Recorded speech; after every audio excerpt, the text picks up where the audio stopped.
અને આ તરફ અયોધ્યામાં પણ ભારે વરસાદ વચ્ચે પૂર જેવી સ્થિતિ સર્જાઈ છે।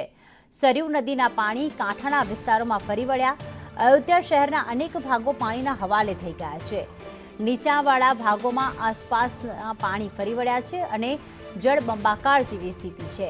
પાણીના નિકાલની કોઈ જ વ્યવસ્થા નથી।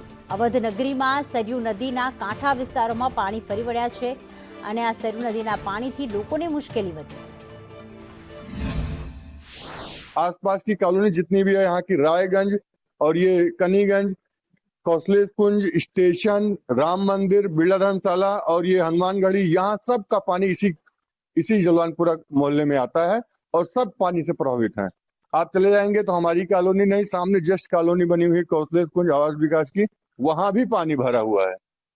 और बच्चे अब ये देखिए, जिसमें पानी भरे हुए हैं इसमें ना बच्चे जो माताएं बहनें ना खाना बना पाती हैं, ना बच्चे स्कूल जा पाते हैं, ना जिनका कोई काम काज है न काम काज पे जा पाते हैं। जिनकी दुकान है वो दुकान पे नहीं जा पाएंगे, जिनकी ऑफिस जाना है ऑफिस नहीं जा पाएंगे। केवल घर में बैठ के अपने, जिनका 2 मंजिला मकान है, उस छत के ऊपर बैठ के पानी देखते हैं कि कब पानी हटे और कब हम अपने